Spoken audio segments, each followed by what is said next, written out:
We're starting a series now on relationships, family, friends, marriage. I want to start with some micro ideas because I can define them carefully and finish them one by one. I hope as we go along, we'll get some sense of how to define overall goals and tailor-make them to the different types of relationships.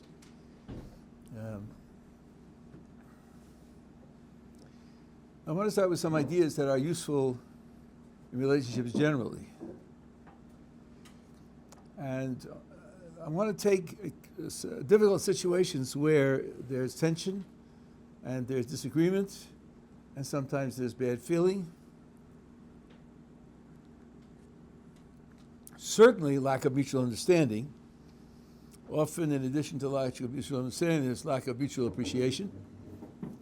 Sometimes lack of respect. And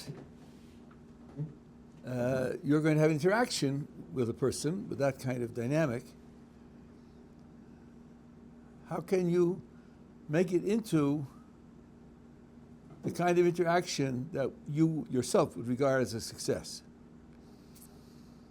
The first step, I've mentioned this before, you can imagine yourself going into the interaction. It may be a one-on-one conversation. It may be meeting at a more public interaction. It may be a lecture and a question and answer. It may be two demonstrating groups who have political opposition to one another. Ask yourself, when it's over, what would I like the result to be?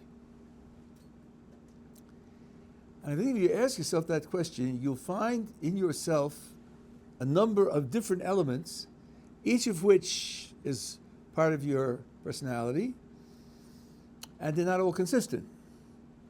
And then that means you have to plan ahead to get the outcome that you, on full evaluation, that you would like to get. For example, sometimes when you go into an interaction under these conditions, what's motivating you at the moment is, I'm going to make my point and show him wrong.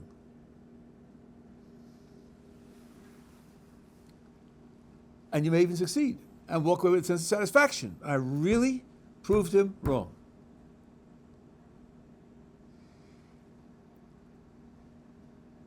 Now, switch channels. How does he feel? And how do you feel? What's left afterwards of your conceptions of each other? Do you have a relationship at all? Do you not have a relationship? Are you content just to cut the traces? Is that the outcome you wanted? Is that the ideal outcome? Maybe, if you think about it, you look at this as an opportunity to build a bridge which could continue in the future. But if you're going to simply prove him wrong, especially if it's in public, there's a good chance that he won't want to interact with you anymore. So you did it, you got it off your chest, and you proved him wrong.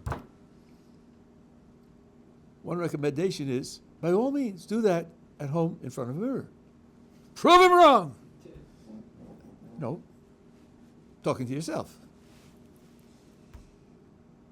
If what you want to do is build a bridge, and you want to lay the foundation for a continuing relationship, you can't do it by embarrassing the person or crushing him. That's not going to do it. You have to invite him into a kind of relationship. Now, the tricky thing here is to do this without lying or without falsifying your own position. One of the strategies which works psychologically, and I think is forced on you anyway, is you don't have to tell the whole story. Whatever it is you believe in, whatever it is you're doing, and you don't have to tell the whole story because you can't tell the whole story. And you choose what parts of the story to share, the parts that the person could relate to, and omit the parts that he can't relate to. Since you're not going to spend 3 hours in relaxed conversation, that's necessary anyway, No one can claim that you falsified the communication by doing that, but you do it in an intelligent way. So, let me give you some specific pointers in such an interaction. You say one thing, the other person says something very different, and there's a certain level of each is certain the other one's wrong, and if it's an important subject, there can be a certain amount of anger, condemnation. The next move, in my opinion, is to look for something the other person said that you can agree with. Something, anything. You made 6 points. Point number 4, on the third Thursday of the second month of every year, 1 day a year, is right. I agree with you. I found something. Maybe it's a tiny detail. But if your first move is, or the second move is to find something to agree with, what message does that send?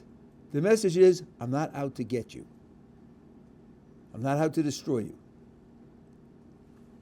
And since we share something, there's something in you that I respect, because I certainly respect my opinion. So I respect you as well. That already can diffuse a lot of the tension and diffuse a lot of the animosity. After you express agreement with what you can agree, the second move is to simply ask for equal respect between the two of you. And here's one way to do it. You say to the other person, I can understand how someone with your education and your experience, your life experience, would see it the way you do. Now, the word education is a positive word. The word life experience is a positive word. If I say that your opinion comes from your education, your life experience, I'm giving it a certain credibility. All I'm asking is that you could understand how someone with a different education and a different life experience would see it differently. So I'm offering him a certain level of respect, and all I'm asking for is parity, that he should credit me also with that respect. Not everyone will respond positively, but many will feel, I don't want to be a sink for somebody else's charity. He's showing generosity to me. If I throw it back in his face as if I'm saying, I don't give anything to anybody. I don't participate with anybody. I just, throw other people away. Especially if it's in public. It would be very hard for the other person to say, well, thanks for your good sense in agreeing with me, but your position is just totally incompetent. If you do that, you've built already a foundation of mutual respect up to the point where you could say, I understand that you're not vicious. I understand that you're not stupid. I understand that you're not totally prejudiced and your ideas are coming from totally irrational sources. They're coming from your education and from your life experience. After that, you can start to go into what kind of education do you have and how detailed was it, and did you get a variety of opinions in your life and your educational experience, or did you get a homogeneous propagandist viewpoint in your? You can go into all of the details, but you're starting with a bridge of mutual respect and communication. Then there's a third technique. Somebody says something, and you respond. I want to make sure I've understood what you said. Let me say it back to you and tell me if I've got it right. And then you say it back to him. Now, this has wonderful results. First of all, it means that if I'm the one who's speaking, I think that your opinion is important. I think it's worthwhile, and that's why I want to understand it. I'm taking the time and trouble to be able to make sure I understand you. So I'm giving, again, an example of respect. Number 2, when you play it back to him and he hears it the way you hear it, he might want to change his mind. Yeah, I guess that's what I said. I guess that's what it means. Do I really want to be committed to that? And that's very valuable. That he should have an opportunity before he's under attack to change his opinion to something better. And number 3, it gives you more time to think of what to respond. It has a tremendous triple good effect. And it slows the interaction down. And I think it's very important to slow down interactions. When the interaction is fast, especially when people are cutting each other off, there's no time to think about what you want to say. And by the way, this is something which you're in yeshiva now, and you communicate with people, your parents, your siblings, other people who are at a great distance. I think the more important the communication, the slower it should be. I'm very much in favor of emails. Not even WhatsApp, because they can tell when you read the WhatsApp unless you block it. Emails, because then you could have 12 hours to 24 hours before you have to give a response. And you have time to think it. You could even talk to someone else. I said this, they said that, what should I do now?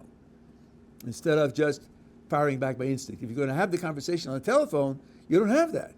You've got to answer now. And I think if a question like this comes up on the telephone, what you should say is, look, I think this is an important question. My own ideas aren't perfectly settled about it. Let's correspond about it so that I can think about how to answer your questions in a way that will be really productive. And if you have built at least some mutual respect, they'll respect that, and they'll do that with you. So that's the third element in terms of this sort of thing. Another technique, this works well when you're at home with your family and friends, but it also can work at a distance, and that is when the person asks you a question, to say, gee, I didn't think of that, and I don't know the answer to that, but I'll get you an answer. I have people that I consult with, and I'll get you an answer. That opens up for them a window. It's not just you and me. There are other people in the environment who know things and who are available and who can actually provide information. And after a couple of those, you might invite the other person to write to one of these people and say, look, I hear your question. I'm playing the role of middleman here, and I could just copy and paste what they send me, but why don't you talk to them directly? Why don't you write to them directly? I don't have the information to be able to answer you. That could be the most productive thing you do for them, to put them in touch with somebody who is a scholar, as a trained professional in communication, and dealing with people, especially those who are less educated and who tend to be antagonistic. And that in itself could be a tremendous gift to the other person.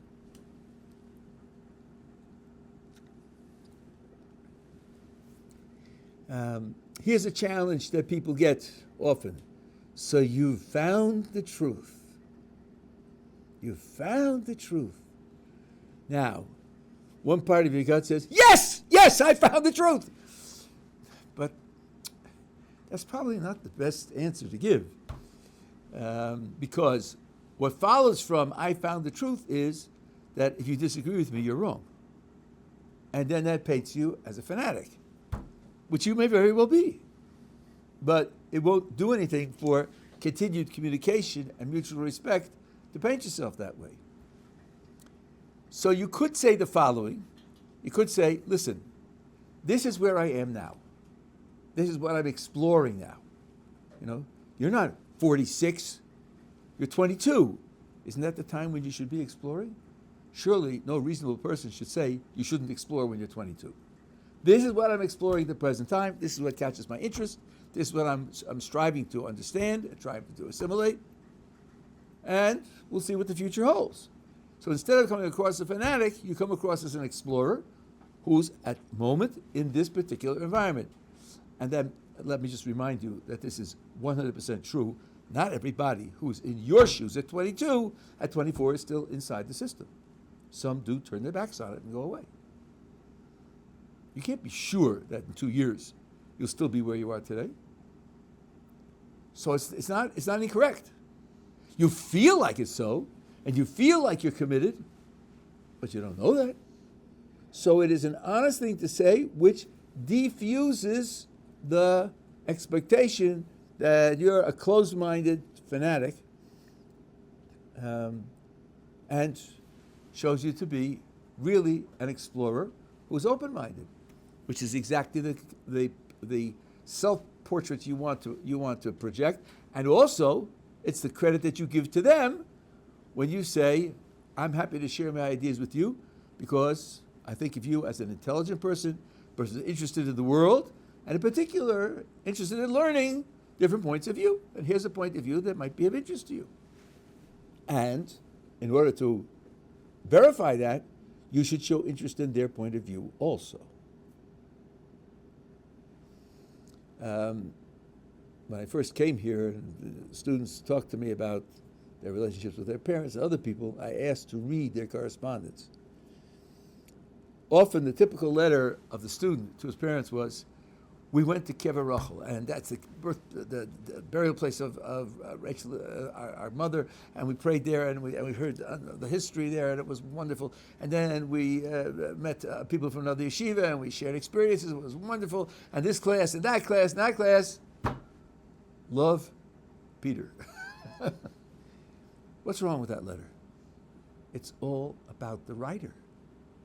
The implication is the only thing that's really interesting is what's happening to me.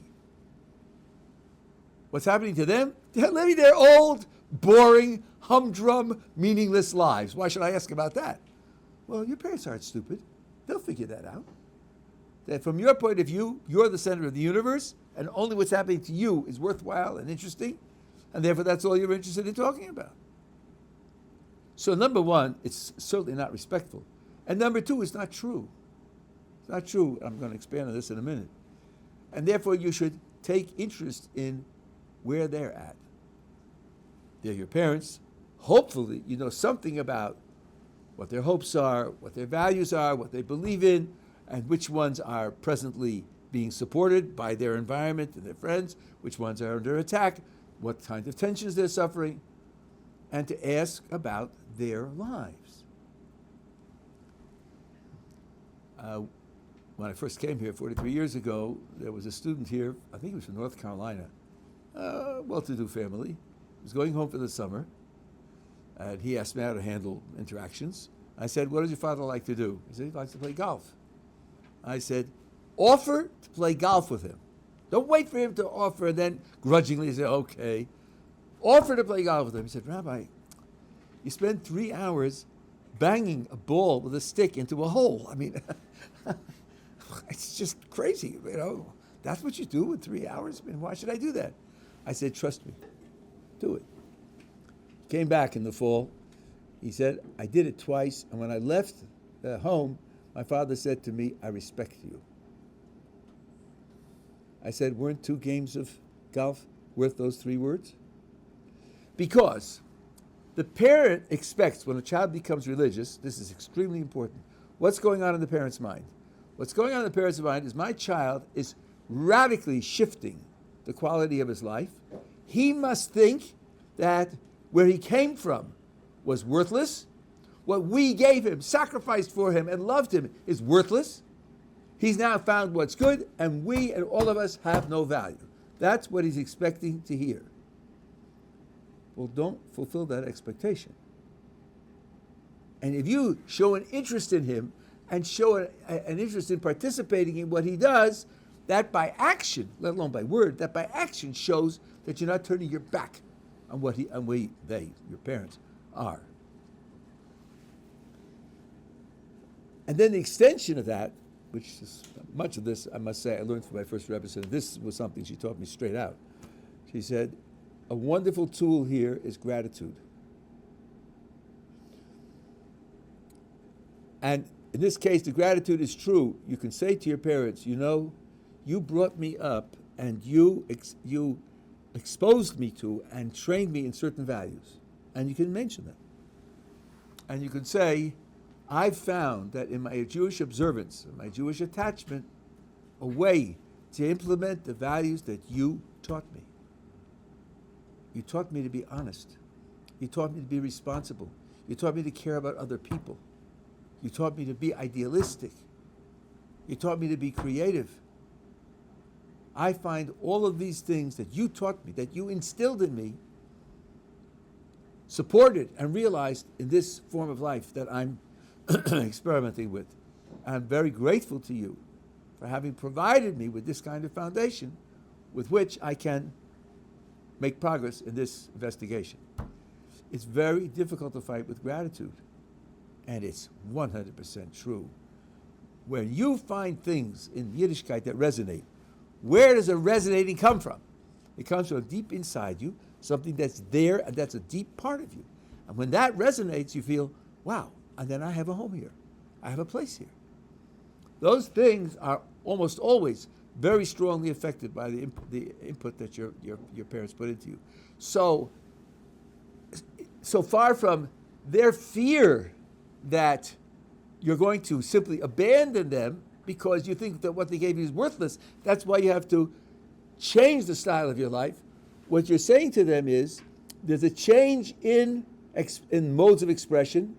There is a change probably in priorities, but there's a continuity with the values that you taught me. So I'm not turning my back on what you have given me. On the contrary, I'm realizing what you have given me. And that takes away from that terrible fear that you're simply going to discard what they gave you. Was somebody's hands up? No. No, okay. Then the next thing is this. When you go home, how do you live in the house of your parents? What I'm going to tell you now may be surprising. I'm not sure that everyone would agree, but it's a very widespread opinion in the Kiruv world. My Rebbe Zatzal preached it, and he came from the most firmly connected of the thousands of years traditional point of view, and that is spend at least some Shabbasos at home. Spend some Shabbasos at home. The lights are going on and off. They're going out in the cars, and they're mowing the lawn, and they're frying hamburgers and so on and so on. So what? What's the message? The message is, my religious commitment doesn't mean I have to cut myself off from you. You all want to go to the beach and leave me home alone? You left me. I didn't leave you. I didn't say no to you. I didn't cut myself off from you. There are various ways where you can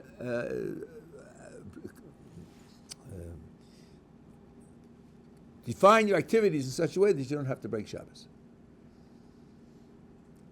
And then when it comes, that's one thing. So I wouldn't say you have to spend every Shabbos at home. No. You could have friends and go visit friends while you're at home. You would do that even if you weren't religious. You wouldn't spend every night at home. But at least sometimes don't go away for Shabbos by saying, it's Shabbos, I can't be home. That means Judaism means he can't be with us. That's the message that's being sent. That's a terrible, terrible message to send.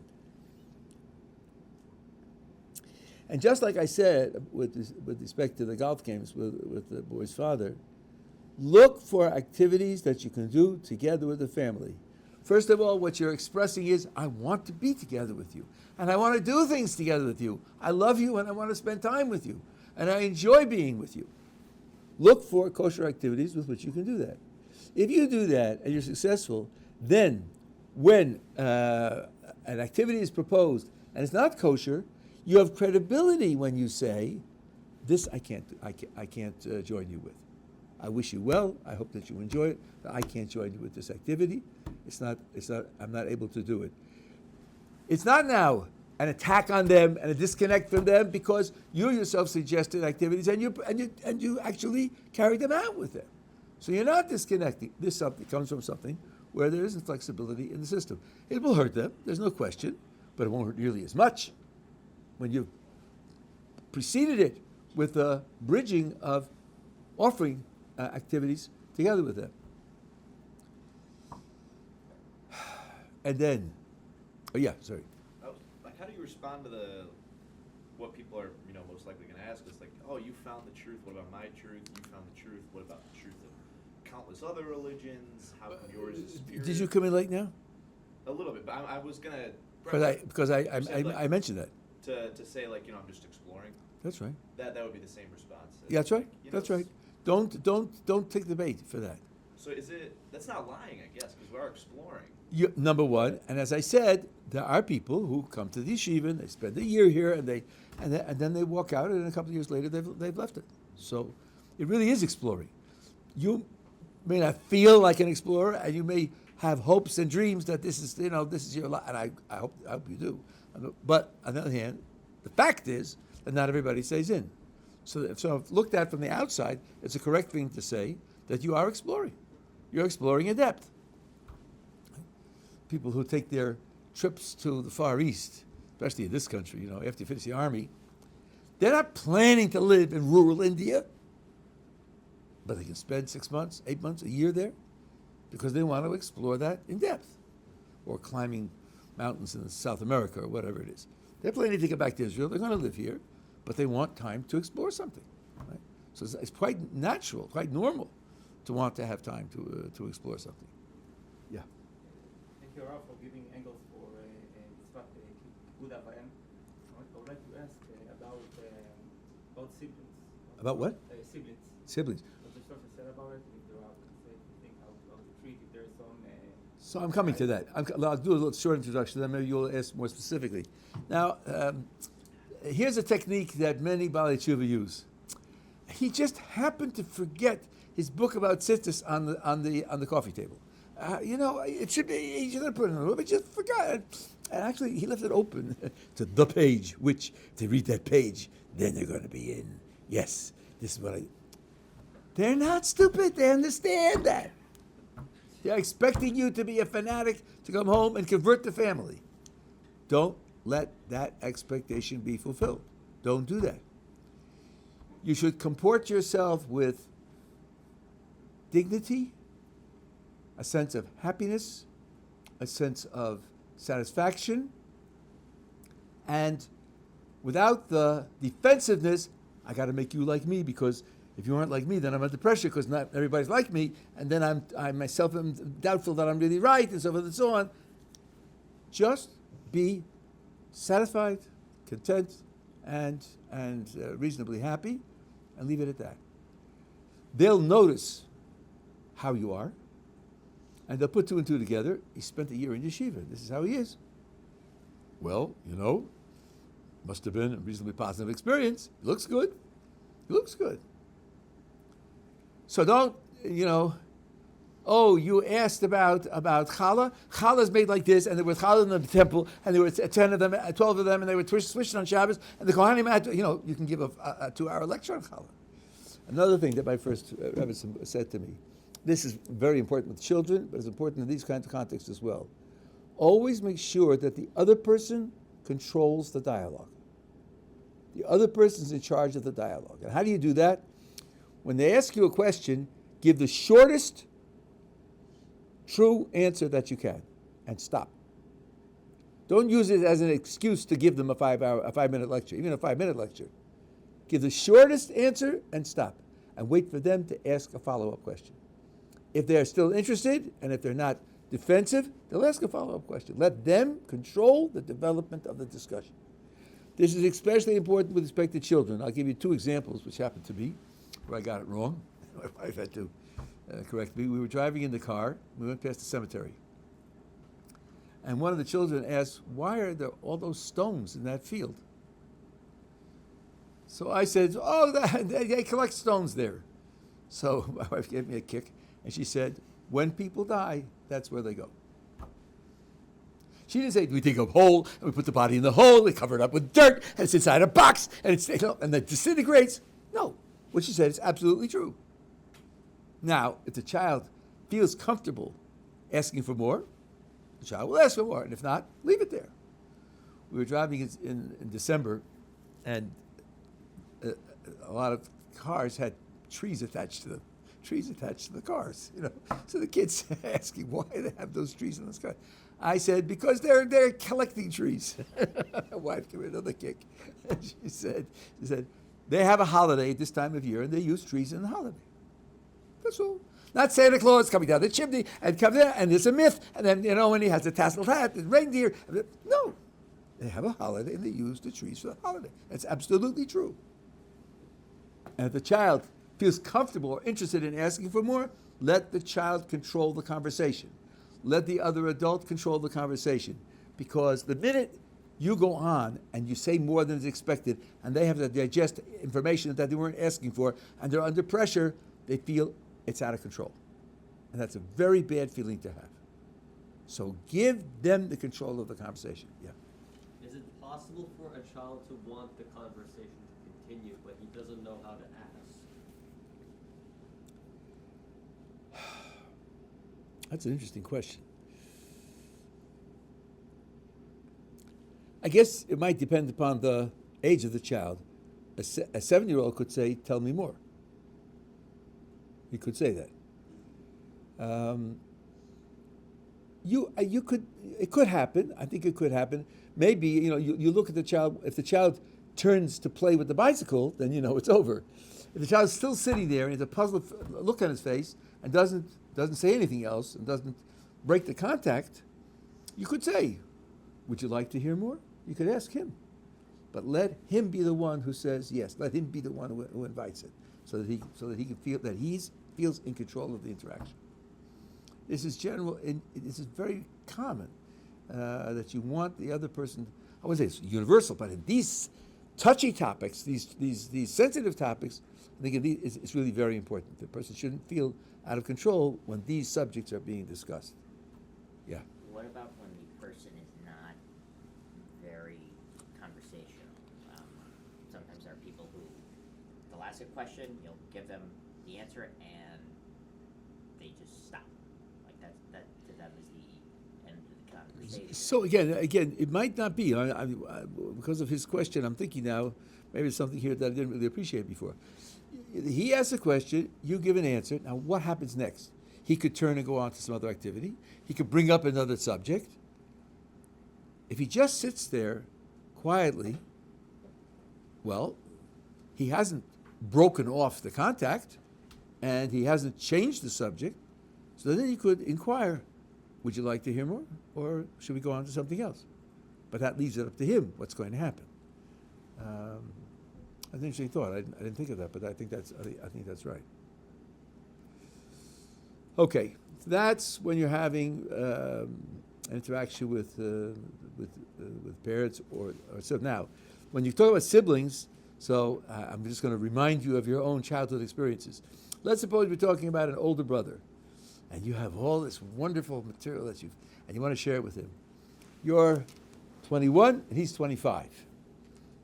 When you start to talk, he'll say, "Been there, done that. I was also 21. I was also exploring, but I'm 25 now. So, have a nice day. You're not going to tell me how to live. You're not going to tell me what's right. You're 4 years younger. Let's see if you're still in it when you're 25. Of course, I'll be 30 then, but it's okay." And the younger child thinks, "You took your own path. Why should I take your path?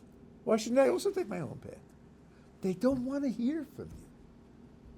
And your parents say, "We diaper you. Hello? You're going to tell us how to live?" They don't want to hear from you. And if you step over that line, then they say they brainwashed you in yeshiva, and you become a fanatic. And that's the worst. That's the worst thing, because then they can just disregard everything you say. So don't step over that line. When you have a conversation and you make a remark, and it might impress them, and they might think, "Well, maybe he did learn something in yeshiva." But just let the impression sink in. And then another thing, I forget who taught me this. I think maybe it was also my first wife. She taught me not to answer. Not to answer. Somebody, especially when somebody says something attacking, aggressive. Don't you know Freud explained all this stuff in terms of transference or something? It's all psychological. You don't have to answer. He didn't ask you for an answer. He made a declaration, especially if it's in public. Because in the pause, everybody heard that he's very aggressive. And some of them are going to ask, "Why is he so aggressive? Why is he so angry?" And your attitude is, that's what you think. You're calm, you're dignified, you're collected, you're not threatened by what he said. And if you need a kind of inner mantra to look at it with, imagine somebody coming up in public and saying to you, 2 + 2 is 5. So there. What would you say? I don't think you have to say anything. Like, okay. Just leave it. You're obviously not agreeing when you say okay. And then he has to live with the fact that he said that in public.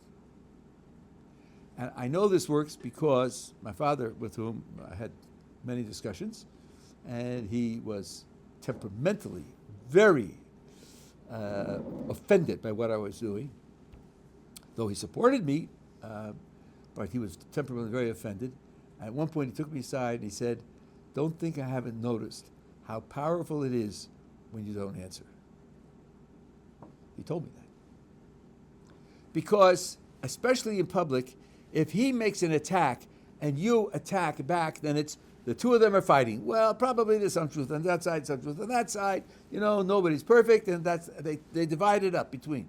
But if he attacks and you don't respond, then the attention's all on him. Why is he attacking like that? That doesn't look very good. It doesn't feel very good. He wants to get that response from you.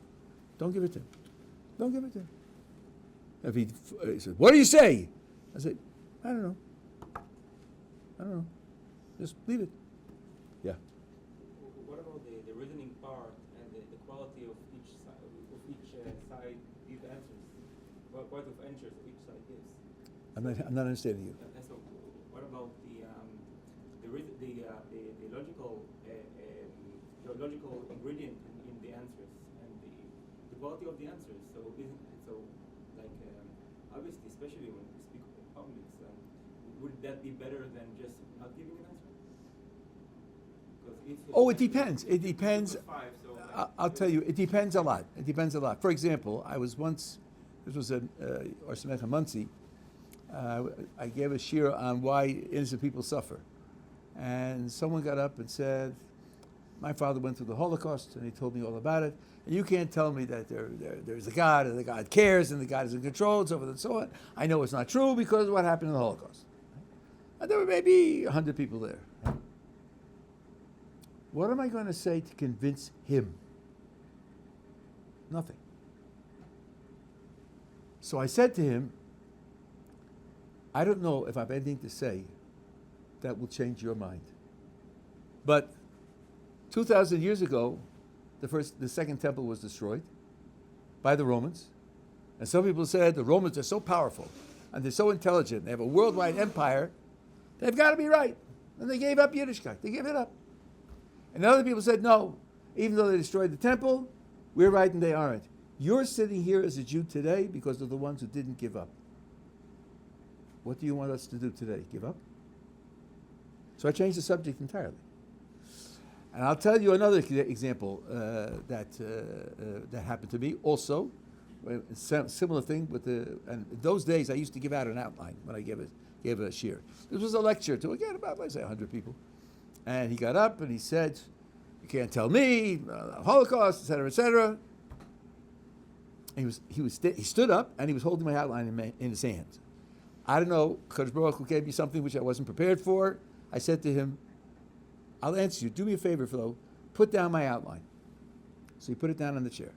And I said, "I just spent an hour talking about why innocent people suffer. Can you repeat any of what I said?" And I took a big chance, because if he had just rattled off the whole shir, then my point would have gone down the drain. He couldn't remember anything that I said, not one thing. So I said to him, reasons aren't what you need. I gave reasons that they didn't affect you. They didn't enter you. You need some other way of dealing with the problem. My job is my training is to give reasons, and I can't do that to you. So that's a way of avoiding the question. I'm not answering his question for the Holocaust. I'm disqualifying him, discrediting him, so that no one else will take his challenge as a reason to reject what I say. And I'll tell you a third story, which has its own moral. This was 40 years ago. We had a Shabbaton, and at the end of Shabbaton, there was a Q&A with 5 of us on a panel. And a woman got up. She said, "My daughter became religious, That's fine with me. I made kosher dishes in the house. I buy kosher food for her. It's fine with me. There's only one thing that I can't take, and that is she says that religious people are better than non-religious people. I can't take that. I don't believe it. I think it's a prejudice. I think it's a wrong and dangerous thing to teach children. I think that's terrible. Okay, I was the fifth one to speak. My colleagues, everyone fell over themselves. No, it's not true. She couldn't have learned that. Maybe she misunderstood something. We don't teach that sort of thing. Apologizing and apologizing. And I was getting more and more irritated. And I said, let's imagine two cultures. Each culture devotes some time to giving example and giving help for people to develop into being good people. Suppose one culture devotes 2% of its time to that activity, and the other culture devotes 60% of its time to that activity. Would you expect there to be no difference in the goodness of the people, given the cultural investment of the second versus the first? Would make no difference at all? 60 versus 2? Ask yourself, how much time, how much literature, how much of school time, how much of play time is the thought, how can I develop good character in my children or the people around me? How much in a normal American's life is spent on that activity? With us, it's the majority of the time. Wouldn't you expect that people would become better if the culturally there's a bigger investment in this? But saying Now, so- one second. Now, I know what you're going to say. So now, I got a report later. She didn't like my answer. She did not like my answer. But there were 200 people there. And the 200 people deserve to know the truth. And she got enough support from the other 4. I was only 1 out of 5. Right? But what about the truth? Here, I felt, you're not going to expose the people there to the fact that when you make an investment in creating good character, you will have better character, and it happens to be true. I think it was important for that to be heard. So you always have to balance answering the person who's asking the question versus the impact on the other people who are there. And sometimes you don't give a well-reasoned answer because the person who asks the question can't hear the answer, not able to hear the answer. Here's an example which is I think everyone understands. What happens when an anti-Semite challenges you? Do you expose history to him and sociology to him and logic to him and religion? No, because he's not listening. My Rabbi had contact with a married couple of Christian missionaries. And eventually, through contact with him, they converted to Judaism.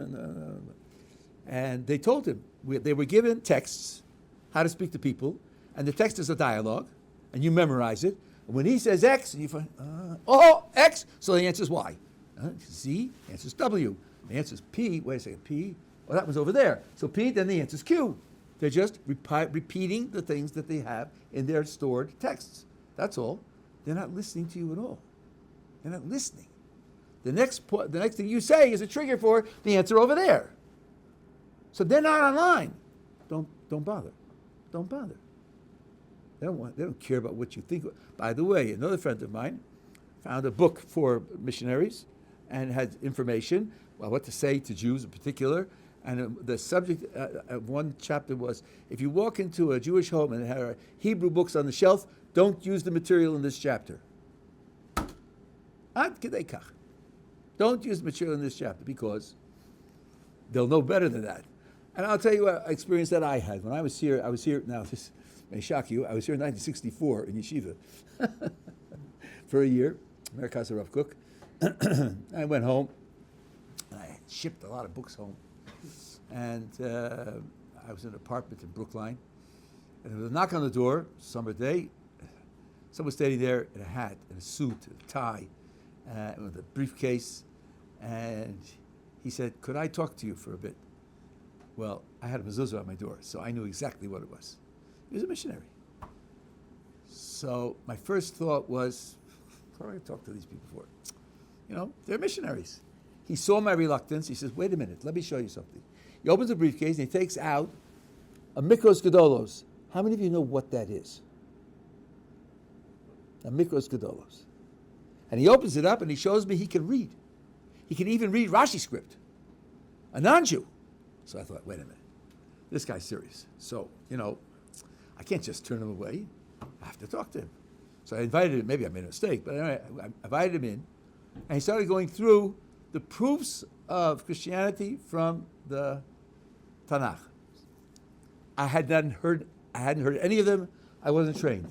But for each verse that he cited, I said, wait a minute, let me get my Mikros Gedolos and let me look and see what the commentators say. In every case, the commentators, some of whom were familiar with Christianity and familiar with the mistakes that they made, gave the answer on the page. To every one of his cases, I had an answer, which I didn't know, but my books told me. At the end, it was like an hour and a half. At the end, I said, look, you saw there are answers to the things that you're saying. What you're saying is not correct. I'll tell you what Hillel told the protected convert, say Ilmad, go and learn. You're carrying a Mikros Gedolos with you. The truth is there. Go and learn. And he left. I don't know what happened to him, but what happened to me was I saw how strong our system is and how strong our literature is. Here's a person trained to convince Jews about Christianity, and every one of the proofs was answered in the books that I have. All I had to do was know how to read. And I did know how to read. So you have to choose. I forget where this comes from, but choose your battles. Choose your battles. And because when you become about tshuva, I think there's a certain defensiveness built in, a certain fear. Is it right? Isn't it right?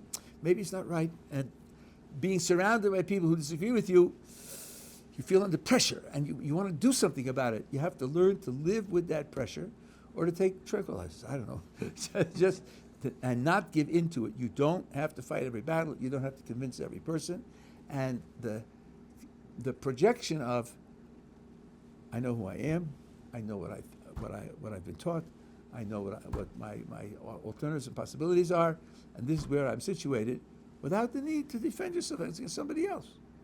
So you disagree. So you think what I'm doing is stupid. Okay. That says something either about you or about me. I think it says something about you. But you think it says something about me? Fine. The world has disagreement in it. This is what sensible Americans are preaching to that subgroup who think that the way you win an argument is by drowning out the other person so he can't talk. That's how you win an argument. No, I don't have to argue with you. Okay, this is a hakdama, an introduction to some of the types of interactions that people have, and we'll continue this in Mr. Hashem tomorrow. Thank you, Rabbi. You're very welcome.